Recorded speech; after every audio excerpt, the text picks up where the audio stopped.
record all my work. Right. It's only a small part of my work that I recorded, and very often the recordings are just partial of the entire works. For instance, some works that are originally 20 minutes long becomes like a 2 to 3 minute edited version in the end. What's the role of the recording if you're just giving that sort of snippet? Is it a form of advertising? Advertising is definitely a part of the idea, but I guess also it's also for my personal interest to document what I'm doing. But I don't see the recording really as, this may be a bit strange, but I have not a big interest in revisiting what I have done in the past. I have more interest in seeing where I am, where that has brought me, and see how I can evolve from there. So when I record something, it's not really to be able to reproduce it later on. It is more a bit to use, well, for advertising, to give people an image of what I have done so far. And a bit for my own memory, my own personal, well, sense of feeling that I have done something. It propels me forward as well. But that is why I very rarely have complete recordings of work, because it's not really to document it as a full thing. I think it is a bit like memory. Memory is always a bit fragmented, and that's actually one of, I think, the strengths of memory, because if you would remember absolutely everything in life, I think it is this partial thing that you pick things, fragmented things out of memory, and then you put that together into a certain meaningful picture in the present. That is actually one of the strengths that makes it possible for us to reformulate ourselves. We always gain different things, and we reconstitute ourselves in different ways. And to me, choreography is a bit like that. That feedback can come in different ways. Like, the problem when you do a live performance and the audience feedback there is that you have feedback on many different levels. You have that immediate thing of an applause after you perform something, which is quite telling also how an audience has performed it, whether it's just, a polite applause that finishes as soon as they can, or if it is something that is more sustained. However, that to me is not really that important either.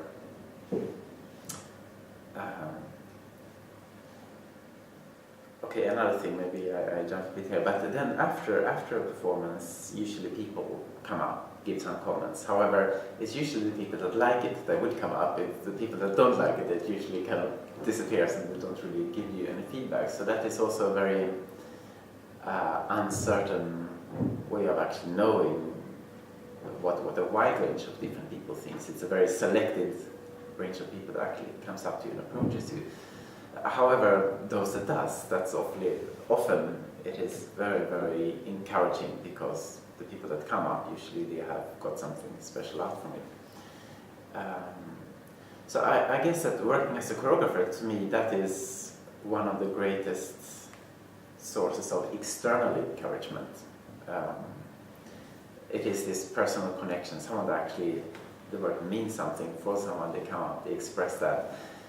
To me, that is a wonderful thing as a choreographer, and though it is very partial, I'm aware of it, it's a very, very partial response, it is on a personal level a hugely important response. To me, that is even more so important than, shall we say, that collective applause that you get. But there is something even more important, I think, which doesn't appear in all works, but more in works that are, shall we say, site-specific, where audiences and performers can more engage with each other. This, to me, is the most crucial thing. When you perform something in a stronger relationship with an audience, and then in your work you can see how these people react as the work is unfolding. And because that is a bit more arbitrary who you approach, who you actually interact with. That could be people that appreciate your work or don't appreciate your work. And to me, that is actually the most important feedback. It is actually feedback that happens as part of your impression of their reactions to what you're doing as you're doing it. Doing to a great extent is that I'm looking on Gilles Deleuze, and he bases himself on Henry Bergson, their ideas of intuition. The concept of intuition is usually used in rather vague terms, and very often when people say intuition, I want to ask them, well, what do you actually mean by intuition? But in Deleuze terms, intuition is a very specific method, and it is a method that achieves results that are more or less unavailable through analysis.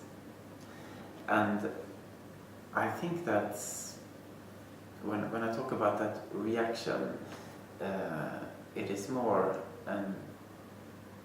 partly it's an intuitive reaction. It also has to do with this phenomenological idea of reverberation. So I think, yes, as you say, if you try to analyze it, if you try to be reflexive about it as it is happening, then I think you do run into trouble, because then you have dual agendas with what you're doing. But in the sense that, just as the audience, when you as an audience member see a dance, you immediately respond and react to it.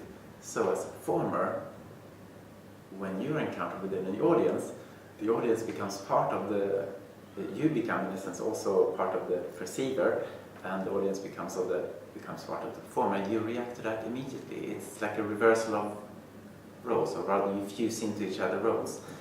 And I think that if you look at that as a reverberation, and if you approach that intuitively, then it is possible, and that enriches, in fact, that feeds immediately back to the actual performance. It doesn't become something that you analyze and arrive to a conclusion afterwards. It actually becomes part of the performance as well. That intuition is also part of the engine that drives the performance.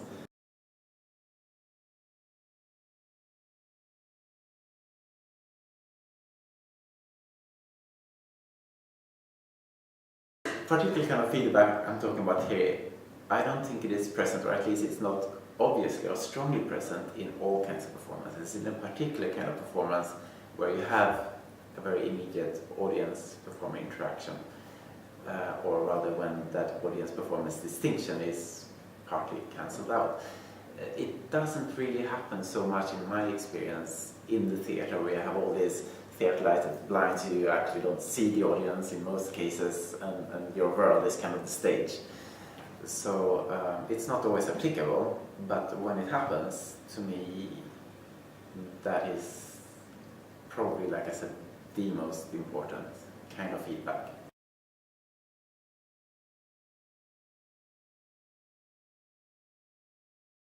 I think that if we think traditionally, we have, of course, this idea of someone creates a performance, it is being performed, it is being perceived by an audience. It's kind of almost a model of a one-directional flow, where shall we say, images or events, movements pass in one direction. And I think this more, shall we say, interactive performances, that flow of events, of impressions, it's becoming much more complex, and to me, in fact, interesting, because things start to flow in all directions, actually. Now, if we speak about the text or a video, that doesn't quite happen. And I believe this is why it is very often we see a textual description or a video as being a bit perhaps more reduced.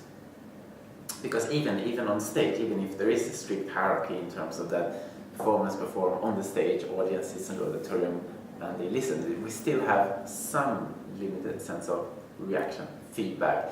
People may give sounds, noises, they clap, they do react, and to some extent the performers have some awareness of that. But that is totally cut off in a text or in a video. However, I think that flow of, shall we say, information or images or perception is just one part of it.